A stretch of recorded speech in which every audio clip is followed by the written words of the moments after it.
जय हिंद स्टूडेंट्स। आज मैं अगली अपने वीडियो में मृदा के भौतिक गुण चल रहे थे। मृदा के भौतिक गुण में हम चर्चा करेंगे सॉइल स्ट्रक्चर्स की। मृदा सॉइल स्ट्रक्चर, मृदा की संरचना, सॉइल स्ट्रक्चर। हम सॉइल स्ट्रक्चर मृदा संरचना की बात करेंगे कि मृदा संरचना क्या होता है। तो मृदा संरचना से समझने से पहले हम थोड़ी सी बात करेंगे कि जो मृदा के कण होते हैं, वो मृदा के कण, जो छोटे छोटे कण होते हैं, वो आपस में मिल करके क्या बनाते हैं? एक कण गुच्छ बनाते हैं, एक कणपुंज, जिसको आप कणपुंज क्लस्टर कह सकते हैं, कणपुंज बनाते हैं। एक कणपुंज जो कणपुंज के बाद हमने क्या कहा, जो कणपुंज होते हैं वो पेड़ का निर्माण करते हैं। किसके निर्माण करते हैं? पेड़ का निर्माण करते हैं। और ये पेड़ मिलकर के आपस में क्या करते हैं? सॉइल संरचना का निर्माण कर लेते हैं। सॉइल संरचना का निर्माण करते हैं। हमने बताया जो कणपुंज होते हैं, मतलब कई ठे कण आपस में मिलकर के कणपुंज, उसको कह सकते हैं क्लस्टर बनाते हैं। अभी क्लस्टर जो आपस में क्या मिल करके क्या बनाते हैं? पेड़ का निर्माण करते हैं। और पेड़ क्या होते हैं? आपस में पेड़ मिल करके क्या होते हैं? मृदा संरचना का निर्माण करते हैं। तो मैं आपको बताऊं कि देखिए, जो पेड़ से होता है, जो प्रकृति रूप में अगर वो आपस में बने हुए हैं, तो वो जब जो कणपुंज होते हैं, जो क्लस्टर होते हैं, वो आपस में ढेर से इकट्ठा होकर के प्रकृति रूप से अगर ढेर से इकट्ठा हुए हैं तो वो पेड़ कहलाते हैं। और वहीं जो क्या कहलाते हैं? अगर वो कृत्रिम रूप से बन जाए, जो कृत्रिम रूप से जुताई उताई के बनने के बाद जब कृत्रिम रूप से बनता है तो उसको ढेला कहते हैं, क्लॉड मतलब ढेला कहते हैं। जो जुताई उताई आप देखिए करते हैं तो बड़े बड़े क्या होते हैं? संरचना ढेले की जैसा दिखाई देते हैं। तो प्रकृति रूप से अगर बन रहा तो पेड़, और कृत्रिम रूप से बन रहा है तो ढेला, क्लॉड कहलाता है। तो ये तो हो गई आपकी किस तरह से वो इकट्ठा होकर के संरचना का निर्माण करते हैं। और मैं संरचना की बात कर रहा हूं।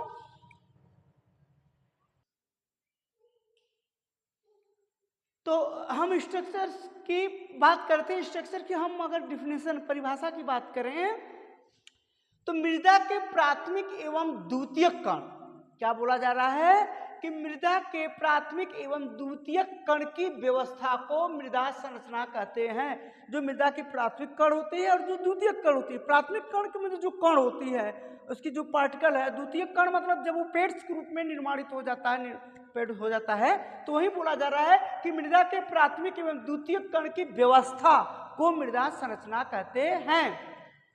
मतलब the arrangement of primary and secondary soil particles is known as soil structure.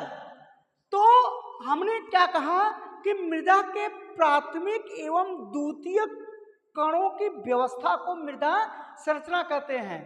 तो ये आपस में जब मृदा के जो प्राथमिक कण होते हैं, द्वितीयक कण होते हैं, इस तरह से व्यवस्थित हो जाए कि एक संरचना का रूप ले ले, वही मृदा की संरचना कहलाती है।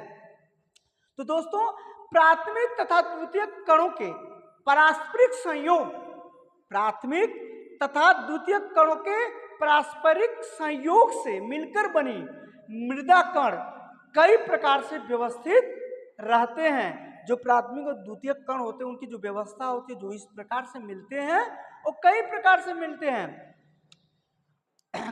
कई प्रकार से व्यवस्थित रहते हैं। इन्हीं व्यक्तिगत कणों, उनके समुच्चय मतलब अरेंजमेंट, एग्रीगेट्स की किसी निश्चित प्रारूपों में व्यवस्थित संरचना मृदा की संरचना कहलाती है। जो एक समुच्चय बनाते हैं, उनके क्रम एक व्यवस्थित ढंग से आपस में मिलने की व्यवस्था को क्या कहते हैं? मृदा की संरचना कहते हैं। और दोस्तों, हम अगर बात करें तो जो मृदा की प्राकृतिक पुंज होती है, पैड्स, जब हमने आपको पहले ही बताया कि मृदा की जो प्राकृतिक पुंज होती है, जो कणगुच्छ होती है, जो पुंज, जो क्लस्टर्स होती है, वो पैड्स कहलाती है।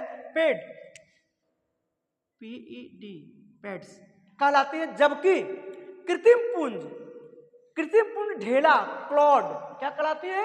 क्लॉड कहलाती है। तो हमने ये बात किया आपको पैड्स और क्लॉट की। अब देखिए हम इसके प्रकार की अगर बात करें कि मृदा की संरचना के प्रकार कितने होते हैं, तो मृदा की जो संरचना होती है वो कुल 4 प्रकार के होते हैं। क्या होते हैं? हमने लिखा मृदा के संरचना की प्रकार, मृदा संरचना के प्रकार, मृदा संरचना के प्रकार। Types of soil structure, types of soil structures की मैं बात कर रहा हूं।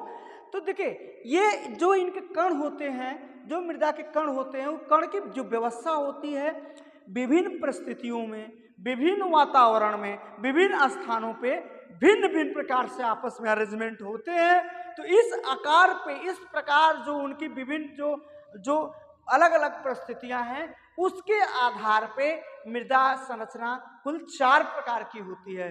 कितने प्रकार की होती है? 4 प्रकार की होती है। तो मैं पहला बता रहा हूं प्लेटी संरचना। हम पहले संरचना की बात करें तो हमारा क्या हो जाता है? पहला संरचना तो हम प्लेटी, चलिए प्लेटी संरचना की बात करें हम।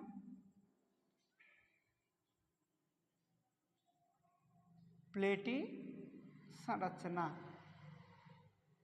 हम पहला क्या बात करें? प्लेटी संरचना। प्लेटी संरचना, प्लेटी लिख दीजिए, प्लेटी स्ट्रक्चर्स।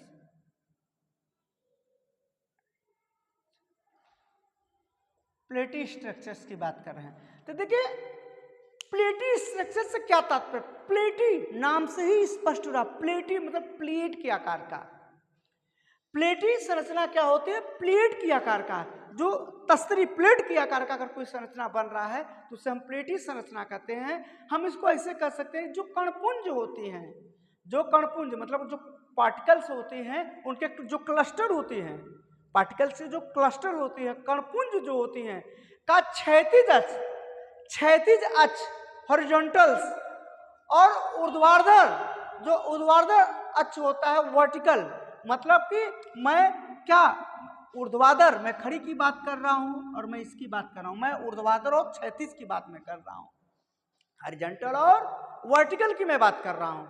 इसमें क्या होती है कि इस प्लेटिक संरचना में क्या होती है? जो ऊर्ध्वाधर होती है उसके अपेक्षा इसके अपेक्षा ये जो होती है क्षैतिज जो होती है, जो वर्टिकल होती है, इसकी जो वृद्धि होती है, विकास होती है, ये अधिक होती है इसके अपेक्षा। अर्थात मैं कह सकता हूं कि जो ऊंचाई वाला पोर्शन है वो कम विकसित होता है और चौड़ाई वाला पोर्शन अधिक होता है। तो कह सकते हैं कि कणपुंजों का क्षैतिज अक्ष, कणपुंजों का क्षैतिज अक्ष हॉरिजॉन्टल एक्सिस जो होता है, ऊर्ध्वाधर अक्ष वर्टिकल एक्सिस की अपेक्षा अधिक विकसित होता है। और ये क्या होते हैं? चपटे दबे हुए लेंस के समान दिखाई देते हैं। क्या चपटे दबे हुए लेंस के आकार दिखाई देते हैं? इसको क्या कहते हैं? प्लेटी संरचना कहते हैं। अब दोस्तों अगर मैं बात करूं, हमने क्या कहा कि चपटे दबे हुए दिखाई देते हैं। और देखिए अगर अब ये क्या होती, ये भी अपने आकृतियों में क्या होती हैं? 2 प्रकार में हो जाती हैं। जैसे कि मैं पहले प्रकार की तरह में अगर मैं बात करूं, तो उसमें क्या, जब रचनात्मक इकाइयां मोटी होती हैं, जब रचनात्मक इकाइयां मोटी होती हैं तो उसे प्लेटी संरचना कहते हैं। क्या होती है? रचनात्मक इकाइयां क्या होती हैं? मोटी। अगर रचनात्मक इकाइयां मोटी हो तो प्लेटी कहलाएंगी। क्या कहलाएंगी? प्लेटी स्ट्रक्चर्स कहलाएंगे। अगर यही बात कहा जा रहा है कि यदि इसका जब इसकी रचनात्मक इकाइयां अत्यंत पतली हो, क्या हो? अत्यंत पतली हो, तो इसको क्या कहते हैं? इस संरचना को क्या कहते हैं? अस्तरी संरचना कहते हैं, अर्थात लेमिनर। क्या कहते हैं? लेमिनर। इसको अस्तरीय लेमिनर संरचना कहते हैं दोस्तों। तो हमने क्या बताया कि जब ये जो ऊर्ध्वाधर है ये क्या हो, प्लेटी में क्या ऊर्ध्वाधर की अपेक्षा ये क्या होता है, ज्यादा विकसित होता है, क्षैतिज वाला ज्यादा विकसित होता है। और जब इसमें अब ये रचनात्मक आधार पे ये दो प्रकार के हो जाती है। जब ये क्या होती है, मोटा होता है, मोटी परत जमते हैं तो प्लेटी संरचना कहलाती है। जब पतली परत जमती है तो लेमिनर संरचना कहलाती है दोस्तों। अगर मैं इसके फिगर्स की मैं बात करूं, अगर फिगर की ही बात की जाए तो देखिए, अगर मैं इसको बनाऊं तो इस तरह से प्लेटी संरचना बनाते जाइए आप।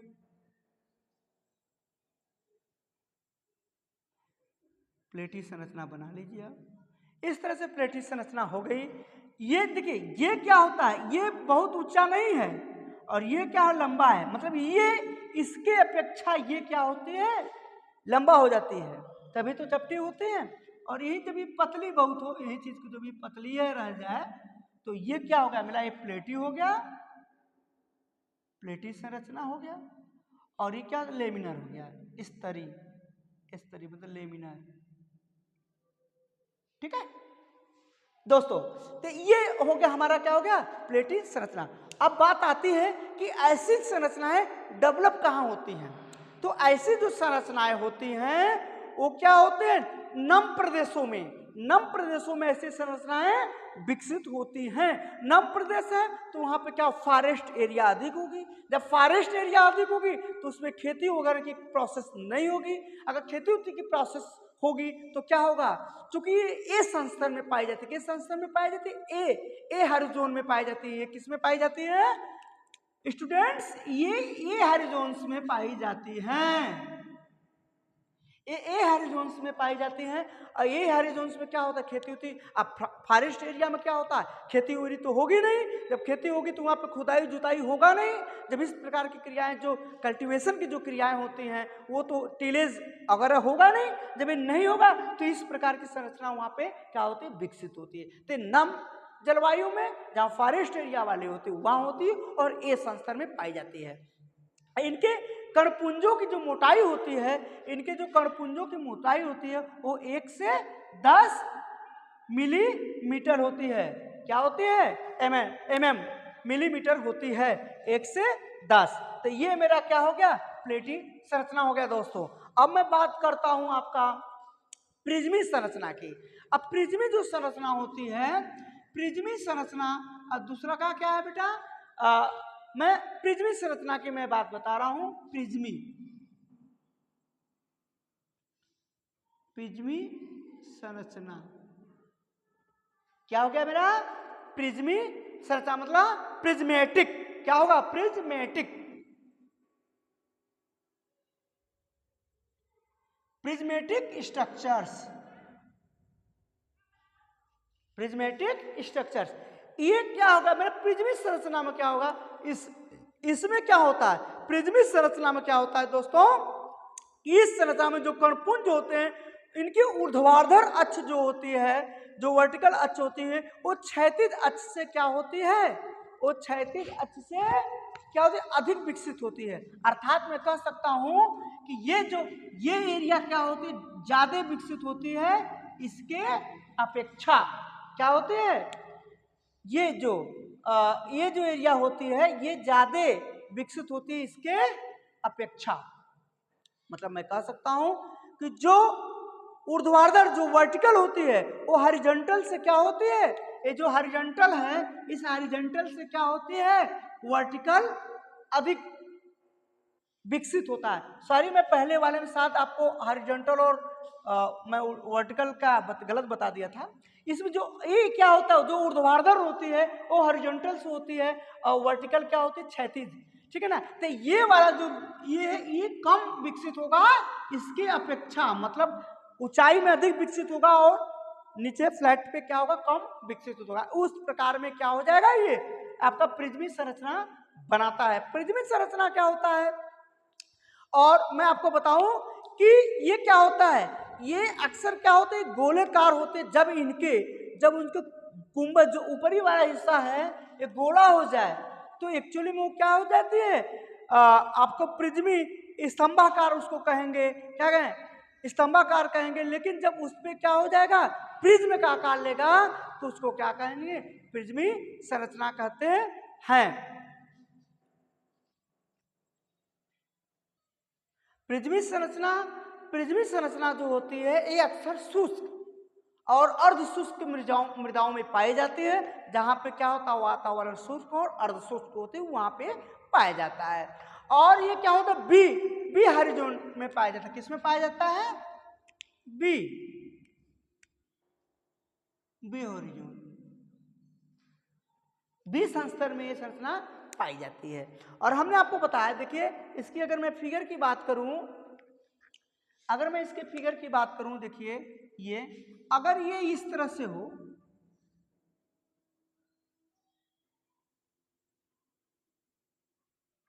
इस प्रकार से विकसित हो, ठीक है, इस प्रकार से विकसित हो रहा है, इस प्रकार की संरचना।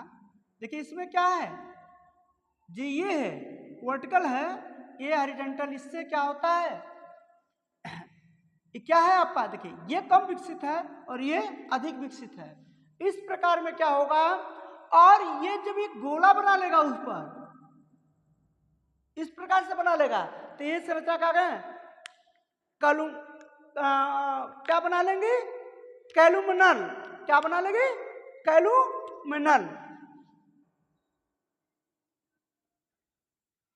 कैलुमिनल बना लेगी। और यही चीज अगर प्रिज्मी आकार का, मतलब इस तरह से बन जाए आपका,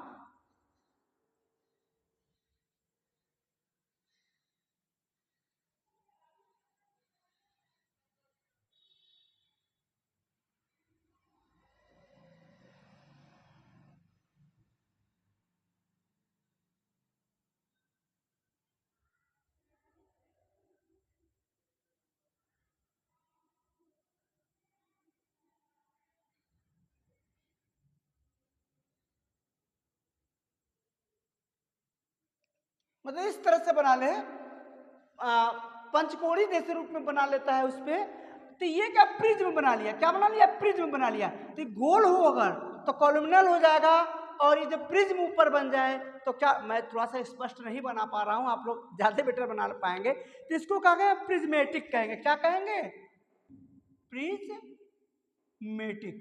ये संरचना होगी। ये भी दो प्रकार का हो गया आपका, क्या हो गया कि अगर ऊपर गोल हो तो क्या कोलुमिनल, और ऊपर का प्रिज्म का आकार का बनना है तो प्रिज्मेटिक हो जाता है। इसमें पंचकोणी, 5 कोण के बनेंगे, ये पंचकोणी हो गया दोस्तों। और मैं बताया कहाँ कहाँ पाए जाते हैं, हमने आपको पहले बताया कि ये क्या क्या शुष्क और अर्धशुष्क क्षेत्रों में पाए जाते हैं, और बी हॉरिजॉन में पाई जाती है, ठीक है। अब हम क्या बनाएंगे, ब्लॉकी संरचना बनाएंगे। हम इसको डिलीट कर रहे हैं, हम इसको बनाएंगे ब्लॉकी संरचना। अब हमारा नेक्स्ट क्या हुआ गया, ब्लॉकी संरचना। ब्लॉकी संरचना देखिए, ब्लॉकी संरचना, हम ब्लॉकी संरचना की बात कर रहे हैं जी, तो ब्लॉकी स्ट्रक्चर्स, हम ब्लॉकी स्ट्रक्चर्स की बात कर रहे हैं। अब देखिए हमने आपको बताया 4 प्रकार का होगा, पहला प्रिज्मी हो गया, दूसरा का क्या हो गया आपका, पहला प्लेटी हो गया, दूसरा प्रिज्मी हो गया, तीसरे की मैं ब्लॉकी में बात बता रहा हूं। तो मैं ब्लॉकी की बात क्या होती है, इनके कणपुंजों का वर्टिकल और हॉरिजॉन्टल, मतलब कि ऊर्ध्वाधर और क्षैतिज दोनों क्या होते हैं, बराबर होते हैं, लगभग दोनों क्या होते हैं, बराबर होते हैं। जो वर्टिकल होता है और जो हॉरिजॉन्टल होता है, दोनों का विकास जो है वो क्या होता है, बराबर होता है। और इसलिए इसको क्या कहते हैं, घन एवं नट संरचना भी कहते हैं, घनाकार घन एवं नट संरचना भी कहा जाता है। अब इनका क्या होता है कि जब घनाकार और नटाकार बनाएंगे तो मतलब वो क्लम्बी या नटी भी कह सकते हैं। और ये कहाँ पाए जाते हैं, अक्सर मैं आपको बता दूं कि बी हॉरिजॉन में पाए जाते हैं। कहाँ पाए जाते हैं, बी हॉरिजॉन, बी हॉरिजॉन में पाए जाते हैं, बी संस्तर में पाए जाते हैं। और इनके जो कणपुंजों का जो मोटाई होता है वो 5 से 50 mm के मध्य होता है, 5 से 50 के क्या होता है, मध्य होता है। और अगर मैं इनकी संरचना की बात करूं तो जो गत्ता जिसे होता है, गत्ता इस प्रकार से तो ये जो वाला भाग है, ये वाला भाग क्या होता है, दोनों आपस में क्या होते हैं, एक बराबर होते हैं। तो ये मेरा क्या हो गया, ब्लॉक की संरचना हो गया, ब्लॉक की स्ट्रक्चर होता है, बिहारी जोन में पाई जाती है। नेक्स्ट अगर मैं बात करूं तो गोल संरचना की मैं बात कर रहा हूं। किसकी मैं बात करूंगा, गोल संरचना की। गोली संरचना की अगर मैं बात कर लूं, गोली संरचना,